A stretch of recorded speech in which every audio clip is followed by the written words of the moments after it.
Morning বন্ধুরা, আজকে আমরা দেখতে পাচ্ছেন যে আমাদের যে নতুন সরকার পশ্চিমবঙ্গ সরকার বিজেপি সরকার যে এসেছে তা আসার পরে আমাদের একটা ক্যাম্প খুলে দিয়েছে, যেটা জনশিবির ক্যাম্প 15 থেকে 17 তারিখ পর্যন্ত।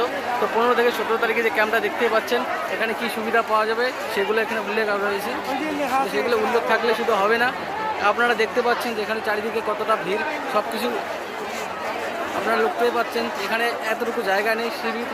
আপনারাই বলুন এই ক্যাম্পে সুবিধা মানুষ পাবে আদৌ কি পাবে না পাবে না সেটা আপনারা দেখতে পাবেন। এখানে শুধু ভিড়ে দেখতে পাচ্ছেন আপনারা, কোনো কিছু নেই এখানে,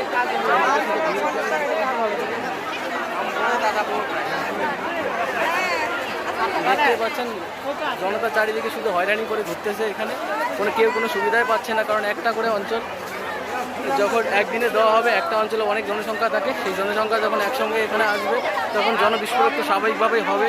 তো যখন জনবিস্ফোরক হবে মানুষ কোনো সুবিধা পাবে না, সুবিধা না পেয়ে শুধু হয়রানি হয়ে ঘুরে বেড়াবে। এখানে অনেক ক্যাম্পে আছে কিন্তু কেউ কোনো সুবিধা পাচ্ছে না। এখানে শুধু ভিড় দেখতে পাচ্ছি আমরা চারিদিকে। দেখুন আপনারাই বলুন এখানে আদৌ সুবিধা পাবে কি পাবে না। এখানে আপনারা দেখতেই পাচ্ছেন শুধু জনগণ জনগণে শুধু ভিড় দেখতে পাচ্ছেন, আপনার চারিদিকে কোলাহল শুনতেই পাচ্ছেন। মানুষ সুবিধার নামে শুধু হয়রানি হচ্ছে, আর কিছু তারা পাচ্ছে না।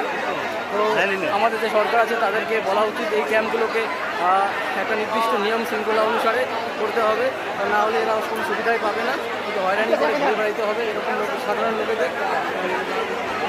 এই ক্যাম্পগুলোকে আমাদেরকে সময় বাড়াতে হবে, সময় বাড়িয়ে করতে হবে, এরকম হয়রানি হবে না হলে প্রত্যেকটা ক্ষেত্রেই, সেটা আমাদেরকে দেখতে হবে। আপনারা দেখতে পাচ্ছেন এখানে, আপনারা সুন্দর দেখতে পাচ্ছেন চারিদিকে শুধু লোক আর লোক, কেউ কোনো সুবিধা পাচ্ছে না, শুধু ঘুরে বেড়াচ্ছে, নিজেদের মধ্যে সমস্যার শিকার হচ্ছে। এখানে আপনারা দেখতেই পাচ্ছেন মানুষের ভিড় আপনারা দেখতে পাচ্ছেন।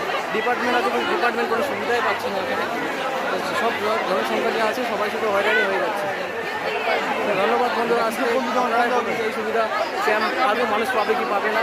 তো যেটা দুয়ারের আগের যে সরকার ছিল, সেই সরকার যে ক্যাম্প করেছে সেই ক্যাম্পে সাধারণত অঞ্চল ভিত্তিক হতো, অঞ্চলের একটা নির্দিষ্ট স্কুলের মধ্যে বসতো, সেই ক্যাম্পগুলো সেখানে হতো। কিন্তু বর্তমান সময়ে সরকার একটা অঞ্চলকে গোটা একটা বিডিও অফিসে ডেকে নিয়েছে। তো তার ফলে এটা একটা চস ক্রিয়েট হয়েছে, মানুষের মধ্যে বিশৃঙ্খলা শুরু হয়েছে, কোনো সুবিধা পাচ্ছে না, মানুষ শুধু হয়রানি হয়ে ঘুরে বেড়াচ্ছে। এখানে আপনারা দেখতে পাচ্ছেন অসংখ্য সংখ্যা